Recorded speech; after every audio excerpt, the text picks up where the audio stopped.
मंगलमूर्ती मोरया मर्यादित वेळेचे सादरीकरण. श्री गणेशाय नमः, श्री सरस्वत्याय नमः, श्री गुरुभ्यो नमः. सरस्वत्याय नमः, श्री गुरुभ्यो नमः. वक्रतुंड महाकाय सूर्यकोटि समप्रभ निर्विघ्नं कुरु मे देव सर्वकार्येषु सर्वदा. नमस्ते शारदे देवी सरस्वती मतिप्रदे वसत्वं मम जिह्वाग्रे सर्वविद्याप्रदा. गुरुर्ब्रह्मा गुरुर्विष्णु गुरुर्देवो महेश्वरः गुरुः साक्षात् परब्रह्म तस्मै श्री गुरवे नमः. देव गजानन ध्याये प्राण्या देव गजानन ध्याये देव गजानन ध्याये प्राण्या देव गजानन ध्याये.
आज या गणेशागाच्या निमित्ताने निवडलेला अभंग गाणपत्य संप्रदायातील थोर अधिकारी पुरुष, त्याचप्रमाणे त्यांना मोरयांचे अवतार असे सुद्धा मानलं जातं, असे थोर गाणपत्य अधिकारी मोरया गोसावी म्हणजेच गोसावी नंदन यांनी रचलेला हा अभंग प्रकार.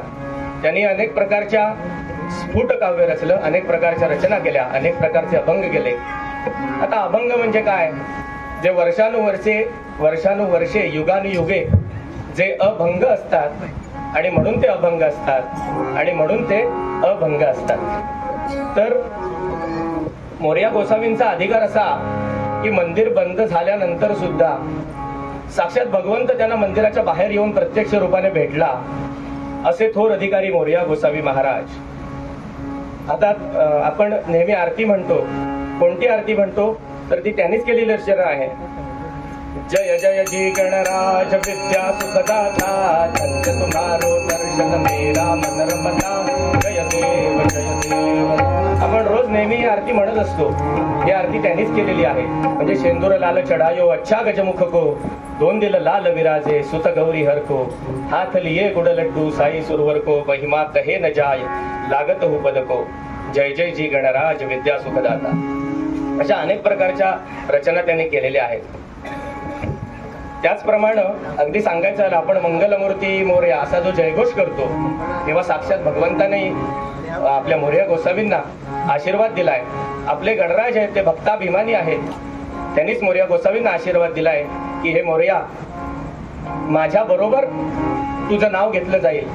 म्हणून मंगलमूर्तींचा, आपला जो मंगलमूर्तींचं जे नाव आहे तिथे आपण मंगलमूर्ती म्हणतो. आणि मोरया गोसावी मधला तो मोरया असा आपण मंगलमूर्ती मोरया असा जो जयघोष करतो तो ह्या भक्त आणि गणपती बाप्पा अशा दोघांचा जयघोष करतो. याचं कारण असं आहे की मोरया गोसावींची जी तपश्चर्या होती, आराधना होती, भक्ती होती, अर्थात अवतारी पुरुष असते. मोरयांनी आशीर्वाद दिला की हे मोरया, मंगलमूर्तींनी आशीर्वाद दिला, हे मोरया म्हणजे मोरया गोसावी, तू आणि मी काही वेगळे नाही आहोत. एवढ्या त्या पूर्ण वरच्या लेवल पर्यंत पोहोचले होते. त्यामुळे द्वैत आपण म्हणतो त्यांच्यातलं ते नाहीसं झालं होतं. तू आणि मी काही वेगळा नाही आहोत असं साक्षात भगवंतांनी मोरया गोसावींना सांगितलं, आशीर्वाद दिला. तेव्हापासून हा जयघोष करतो. म्हणून आज त्या गणेश यागाच्या प्रसंगी साक्षात मंगलमूर्तींच्या समोर आपण हा आज निवडलेला अभंग आहे. नंतर आता वेळ ठीक आहे, जास्ती आहे म्हणून, नाहीतर आभार धन्यवाद मानायचे राहून जातात. त्यामुळे सर्वप्रथम मी मंगलमूर्तींच्या चरणी साष्टांग दंडवत करतो. कारण तसा म्हटला तर आजचा माझा इच्छापूर्तीचा दिवस.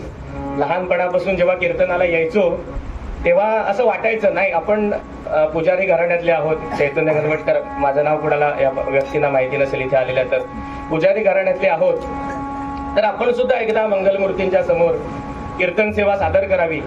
चांगले चांगले छान छान कीर्तनकार आपले संस्थेचे पदाधिकारी इथे बोलवत असतात. त्यामुळे खरं म्हटलं तर आज इच्छापूर्तीचा दिवस. आणि दुसरा योगायोग असा की कालच मोरया गोसावींची पुण्यतिथी झाली कालच्या दिवशी. त्यामुळे हा त्यांनी निवडलेला अभंग, त्यांनी निवडलेली स्फुट रचना घेताना एक वेगळा आनंद झाला. आणि सांगायचं राहून गेलं, मोरया गोसावींचा जन्म सुद्धा माघ शुद्ध चतुर्थीचाच आहे, म्हणजे गणेश जयंतीच्या दिवशीचा. तर यागाला परवानगी दिल्याबद्दल संस्थान श्रीदेव गणपतीपुळे यांचे खूप खूप धन्यवाद. आणि यागाच्या नियोजनकर्त्यांनी आणि आमचे मित्रवर्य वेदाध्यायी शौनक जोशी गुरुजी आणि त्यांचे सर्व नियोजनकर्ते गुरुजी वेदाध्यायी, या सर्वांनी माझी निवड या कीर्तन सेवेसाठी केली, यासाठी त्यांचे सुद्धा खूप खूप धन्यवाद. आमचे इथले साथीदार म्हणजे खरं तर ज्येष्ठच आहेत दोघे, वैभवजी सोबळकर आणि उदयदादा पडवळे, त्यांच्यासाठी सुद्धा खूप खूप धन्यवाद. आणि इथे उपस्थित सर्व श्रोत्यांच्या हृदयस्थ परमेश्वराला पुन्हा एकदा नमस्कार करतो. सर्व ज्येष्ठ इथे कोण वेदाध्यायी असतील, अनेक प्रकारचे अभ्यास केलेले इथे जे कोणी ज्येष्ठ असतील त्या सर्वांना पुन्हा एकदा वंदन करतो. आणि कोणाचे आभार राहून मानायचे गेले असतील कळत न कळत त्या सर्वांना सुद्धा खूप खूप धन्यवाद. आणि आपण आपल्या पुढच्या निरूपणाला प्रारंभ करूया. तर मोरया गोसावी महाराज काय म्हणतात, देव गजानन ध्यायी प्राण्या, देव गजानन ध्यायी. गजाननाचं ध्यान करण्यासाठी, स्मरण करण्यासाठी आपल्याला मोरया गोसावी महाराज इथे सांगतायत या अभंगातून. कशासाठी ध्यान करायचंय मोरयाचं, कशासाठी स्मरण करायचंय, तर पहिल्या चरणामध्ये म्हणतात, ज्यासी पाहता भवश्रम गेला ते सुख बोलू काही. भवश्रम म्हणजे संसारातील आपले श्रम, संसारातील सगळे दुःख ही या मोरयाच्या स्मरणाने नाहीशी होतात, नष्ट होतात. म्हणून आपल्या गणपती बाप्पांचं इथे स्मरण करायला मोरया गोसावी सांगतायत. आता तेवढंच कारण आहे का, तर तसं नाहीये. इथे त्यांनी श्लेष सुद्धा साधलेला आहे, कोटी सुद्धा केलेला, म्हणजे दुसरा अर्थ इथे सुद्धा आपल्याला सांगितलाय. कोणता दुसरा अर्थ आहे, भवश्रम याचा दुसरा अर्थ आहे की भगवान शंकरांचा सुद्धा श्रम गणपती बाप्पांनी नाहीसा केला. म्हणजे युद्धाच्या प्रसंगी एका शंकरांनी मोरयाचं, गणपती बाप्पांचं स्मरण केलं आणि त्यांना ते युद्ध जिंकता आलं. असे थोर आपले गणपती बाप्पा, श्रद्धेय गणपती बाप्पा. आता तुम्हाला शंका आली असेल की आपण म्हणतो गणपती बाप्पा तर शिव पार्वती पुत्र आहेत, शंकर पुत्र आहेत, आपल्या मुलाचंच कसं काय बरं ध्यान केलं. तर इथे कुठलं ध्यान केलं असेल, परब्रह्म परमात्म तत्व स्वरूप असं ओंकाराचं ध्यान केलंय शंकरांनी.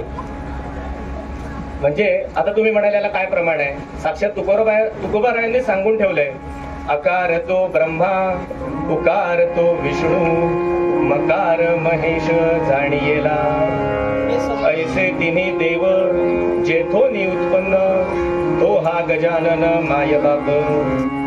म्हणून ह्या परब्रह्म परमात्म तत्व स्वरूप असं ओंकाराचं शंकरांनी ध्यान केलंय. आता एवढ्यावरच थांबायचंय का? गणपती बाप्पांचं ध्यान कशासाठी करायचंय आपल्याला? गणाधीश ध्याने गणाधीश होणे, गणाधीश ध्याने गणाधीश होणे, असे बोलती वेदशास्त्रे पुराणे. गणाधीश ध्याने गणाधीश होणे, गणाधीश होणे, गणाधीश होणे. म्हणजे त्या गणपती बाप्पांचं ध्यान करत असताना आपल्याला तद्रूप व्हायचंय. जसं मी मगाशी सांगितलं की गणपती बाप्पाने साक्षात येऊन आशीर्वाद दिला मोरया गोसावींना की तू आणि मी वेगळे नाही आहोत. त्याप्रमाणे आपली जशी साधना ही वृद्धिंगत होत जाईल, आपलं आणि गजाननामधलं अंतर कमी होत जाईल, तसं आपण त्या रूपासारखं व्हायला लागतो. तद्रूप म्हणजे त्या रूपासारखं आपण व्हायला लागतो. गणाधीश ध्याने गणाधीश होणे, असे बोलती वेदशास्त्रे पुराणे. म्हणजे काय? तर आपल्याला गणाधीश व्हायचंय, या गणांचा प्रमुख व्हायचंय. आता आपल्या सामान्य भाषेत सांगायचं तर आपल्याला चांगला नेता व्हायचंय. चांगला नेता कशासाठी व्हायचंय? तर आपल्या आजूबाजूची जनता आहे, सामान्य जनता आहे, त्यांच्या हितासाठी आपल्याला चांगला नेता व्हायचंय. त्याच्यासाठी गजाननाकडे सुबुद्धी मागायची आहे. तो जसा गणाधीश आहे तसा आपल्याला आपल्या लोकांमध्ये, सामान्य जनतेमध्ये गणाधीश व्हायचंय आणि आपल्या हातून चांगली कामं घडवायची. गणाधीशाचा विषय आला म्हणून जाता जाता एक सांगून घेऊया. गणांचा प्रमुख किंवा गणराज्यांचा प्रमुख किंवा राज्यांचा प्रमुख जेव्हा स्ट्रॉंग असतो ना, तेव्हा G20 सारखं अध्यक्षपद सुद्धा सन्मानाने भूषवता येतं. मंगलमूर्ती मोरया. त्याचप्रमाणे गणांचा प्रमुख, गणराज्यांचा प्रमुख आणि देशाचा प्रमुख जेव्हा स्ट्रॉंग असतो, तेव्हा राम मंदिरासारखं पवित्र कार्य सुद्धा हाती घेऊन ते पूर्णत्वाला नेता येतं. हे सुद्धा आपल्याला शिकता येतं. मंगलमूर्ती मोरया, सियावर रामचंद्र की. छान. असे श्रोते असले जागे असल्याची गोड, म्हणजे मी योग्य ट्रॅकवर आहे हे लक्षात येत. तुमचा रिस्पॉन्स सुद्धा तेवढाच आवश्यक आहे. असो, सांगायचा उद्देश हा की गणपती बाप्पांचं स्मरण कशासाठी करायचंय आपल्याला. पुढच्या चरणामध्ये काय सांगतायत मोरया गोसावी म्हणजे गोसावी नंदन महाराज काय सांगतायत? जो स्मरता मग संकट कैचे, नाम तयाचे गाई. आपल्याला माहितीये सुख करता दुःख हरता असे आपले गणपती बाप्पा, ज्यांच्या स्मरणाने विघ्नांचा नाश होतो. जरा आवाज बसलाय तब्येतीमुळे, जरा तेवढं थोडं सांभाळून घ्या. आवाजाने साथ सोडली असली तरी मंगलमूर्तींच्या आशीर्वादाची साथ कायम आहे म्हणून आता मी उभा राहिलो, नाही तर थोडा तांबी पाला होता. असो, तर आपण संकल्पामध्ये श्लोक म्हणतो. कोणता श्लोक म्हणतो? सुमुखश्च एकदन्तश्च कपिलो गजकर्णकः लंबोदरश्च विकटो विघ्ननाशो गणाधिपः धूम्रकेतुर्गणाध्यक्षो भालचन्द्रो गजाननः. द्वादशैतानि नामानि यः पठेत् शृणुयादपि विद्यारम्भे विवाहे च प्रवेशे निर्गमे तथा संग्रामे संकटे चैव विघ्नस्तस्य न जायते. शुक्लाम्बरधरं देवं शशिवर्णं चतुर्भुजं प्रसन्नवदनं ध्यायेत् सर्वविघ्नोपशान्तये. या गणपती बाप्पांच्या नामस्मरणाने कधी कधी विघ्न नाहीशी होतात. विद्येच्या आरंभी, विवाहाच्या आरंभी, घरातून चांगल्या कामासाठी बाहेर पडताना आणि घरामध्ये परत येताना. विद्यारंभे विवाहेच प्रवेशे निर्गमे तथा संग्रामे, युद्धकाळी, संकटे म्हणजे संकट तुमच्यावर आलं तर या नावांचं स्मरण केलं तरी ही संकट नाहीशी होतात. म्हणून आपण सुख करता विघ्न हरता अशा या गणपती बाप्पांचं स्मरण करतो. कुठल्याही कार्याच्या आरंभी करतो, कुठल्याही मंगल कार्याच्या आरंभी करतो. आता मंगल कार्याच्या आरंभी जो अग्रपूजेचा मान आपल्या गणपती बाप्पांना मिळाला, त्याची एक छोटीशी गोष्ट सांगूया आपण. आपल्याला सगळ्यांनाच माहिती आहे, तरी पण आज गणपती बाप्पांचं ध्यान करायचंय, त्यांच्या लीलांचं वर्णन करायचंय म्हणून ही गोष्ट पुन्हा एकदा आपण घेऊया. मागच्या एका माझ्या पुण्यातल्या कीर्तनामध्ये ज्यांनी ऐकले त्यांची थोडी रिव्हिजन होईल. पण असो, काय झालं, एकदा देवामध्ये चढाओढ लागली. एका युगामध्ये देवामध्ये चढाओढ लागली की अग्रपूजेचा मान कोणाला द्यायचा, तर सगळ्यांना वाटतच असतं पहिला मी तसं ठीक आहे. असो, त्यांच्यामध्ये सुद्धा शर्यत लागली. त्याची एक साखी आहे, त्याच्यामधून आपण त्याचं वर्णन करूया. देवामध्ये शर्यत केली प्रदक्षिणा करण्याची, देवामध्ये शर्यत केली प्रदक्षिणा करण्याची, तीन प्रदक्षिणा पृथ्वीस घालून, तीन प्रदक्षिणा पृथ्वीस घालून, चातुरी दावायाची, चातुरी दावायाची.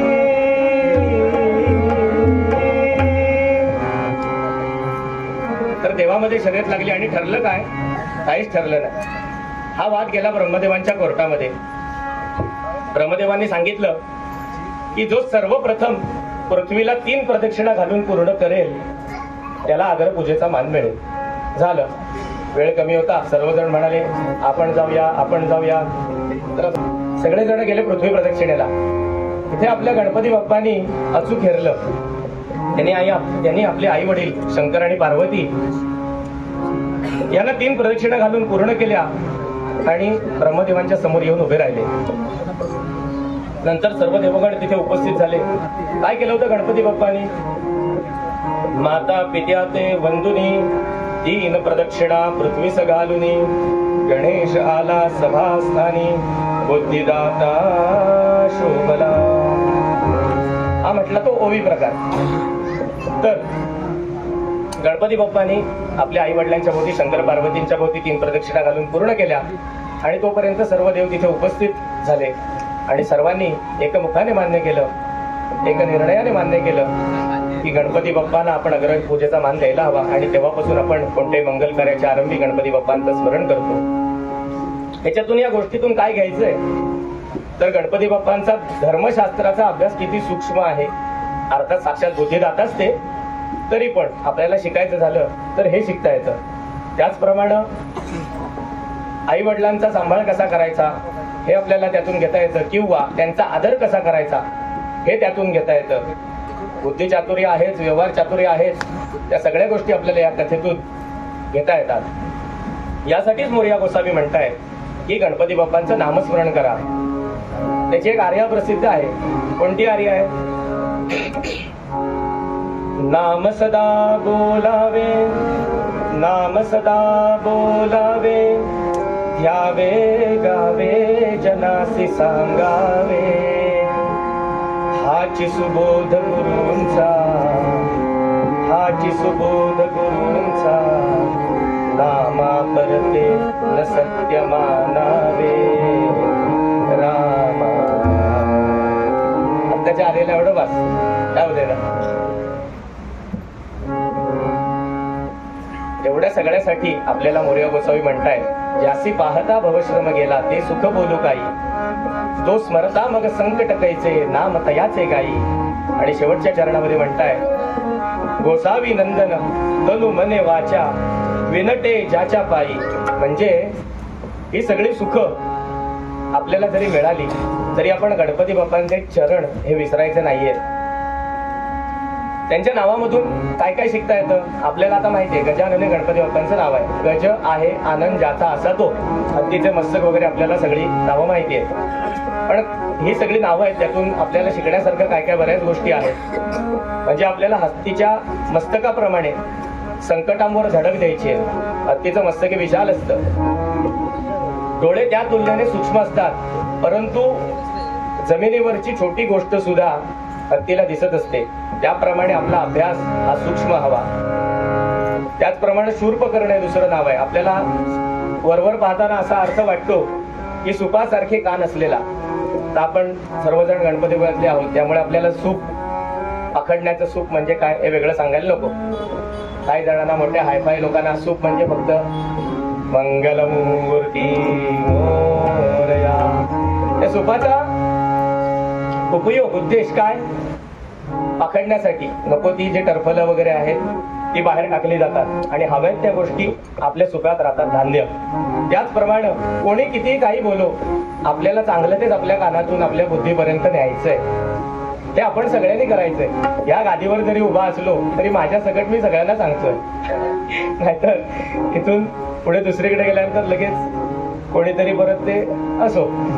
तर चांगल्या गोष्टी आपल्याला आपल्या कानामधून आतमध्ये नेऊन आपल्या बुद्धीपर्यंत पोहोचवून ते आपल्याला चांगलं वागायचंय. आपल्याला गणरायाच्या चरणी नतमस्तक होऊन सुबुद्धी मागायची आहे. त्यासाठीच तर टिळकांनी गणेशोत्सव साजरा केला. या गणेशाच्या आधिपत्याखाली गणेशाच्या आशीर्वादाने आपण सगळेजण एकत्र यायचे, काही चांगली विधायक कार्य करायचे आहेत. हिंदू धर्मासाठी आपण एकत्र यायचंय. त्यासाठीच हा सगळा आपला अभंग. आणि त्याच्या शेवटच्या चरणामध्ये गोसावी नंदन काय म्हणतात आपले गोसावी मोरया गोसावी महाराज. गोसावी नंदन विनटे ज्याच्या पायी देव गजानन ध्यायी, प्राण्या देव गजानन ध्यायी.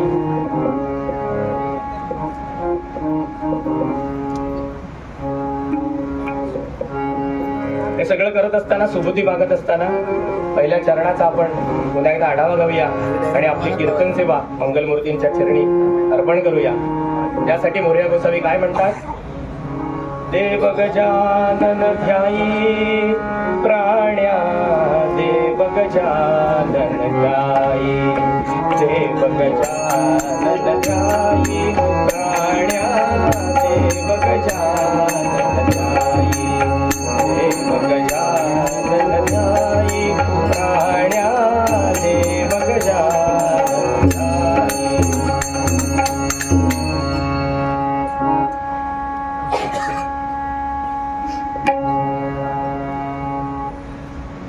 वेळ आपल्याकडे आहे तोपर्यंत गजर करूया थोडासा. मंगलमूर्ते विघ्नहरा, मंगलमूर्ते विघ्नहरा, दुरितनाशना कृपाकरा, मंगलमूर्ते विघ्नहरा, दुरितनाशना कृपाकरा, मंगलमूर्ते विघ्नहरा, दुरितनाशना कृपाकरा, मंगलमूर्ते विघ्नहरा, दुरितनाशना कृपाकरा, मंगलमूर्ते विघ्नहरा, दुरितनाशना कृपाकरा. राजाधिराज रामचंद्र महाराज की जय.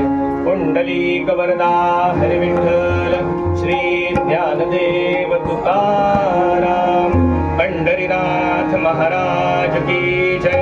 आर्य सनातन वैदिक हिंदू धर्म की जय. श्रीधर स्वामी महाराज की जय. सब संतन की जय. छत्रपती शिवाजी महाराज की जय. मंगलमूर्ती मोरया. झालेली सेवा मंगलमूर्ती लंबोदर गणपती गजाननाच्या चरणी अर्पण करतो. थोडस आता सांगायचं म्हणजे आता मर्यादित वेळ होता आपल्याकडे, 15 मिनिटाचं कीर्तन सेवा होती. गोविंद पुवा हुशिंग म्हणून त्यांनी आपल्याला कीर्तनाचा एक फॉर्मॅट तयार करून दिलेला आहे. म्हणजे कोणता फॉर्मॅट आपण जो बघतो, मंगलाचरण, गणपती स्मरण, शारदेचं स्मरण, आपल्या गुरुदेवांचं स्मरण, दत्तगुरूंचं, त्याच्यानंतर श्लोक वगैरे आपण त्याला मंगलाचरण म्हणतो आणि हरी जय जयराम वगैरे म्हणतो. त्याच्यानंतर एखादं ध्यानपद, बाळकृष्ण चरणी लक्ष लागो, कुठलंही जय कोट कुठलं असेल आपल्या आवडीचं, आणि त्याच्यानंतर आपण अभंग घेऊन जय जयकार गजर वगैरे या गोष्टी करतो. पण आपल्याला मर्यादित वेळ असल्यामुळे जी काही कीर्तन भक्ती आहे, कीर्तन सेवा आहे, ती थोडीशी आपल्याला त्या वेळेनुसार बसवायला लागते, अरेंज करायला लागते. त्यामुळे आपण ही आजची सेवा अशी सादर केली गजाननाच्या चरणी. जे काही चुकमाक झाली असेल तो गजानन क्षमा करून घेईलच.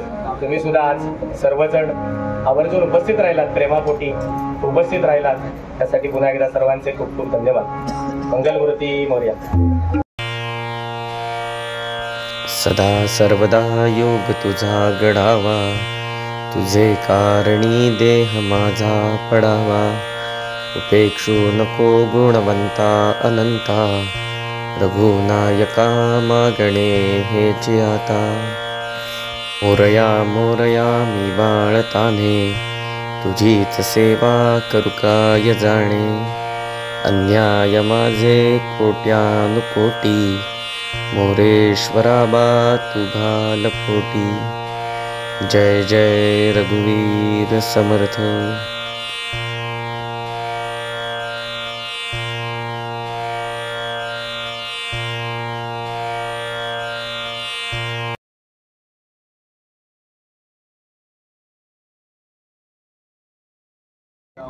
जात श्री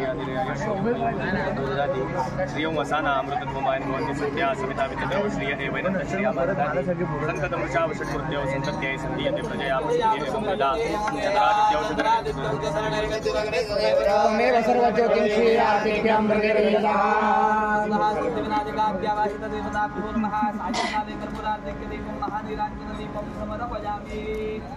सुखकर्ता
अन्याय माझे कोट्यानुकोटी मोरेश्वरावा तुगाल कोटी मंगलमूर्ती मोरया जय जय सदा विमुक्ति साधकं सदा विदंसकं विलासिलोकरक्षकम्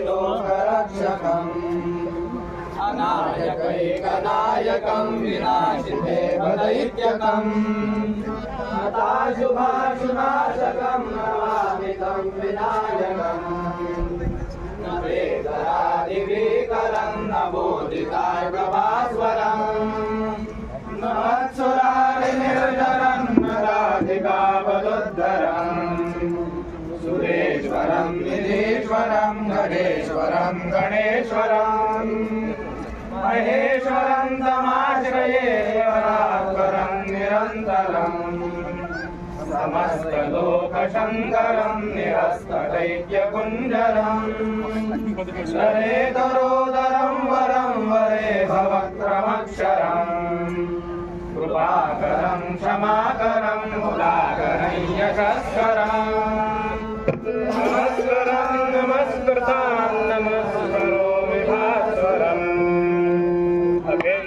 अकिञ्चनातिमार्जनं चिरन्तनोति भाजनम् पुरारि पूर्वनन्दनं दुरारि नरवचरवणम् प्रपञ्चनाशभीषणं धनञ्जयादिभूषणम्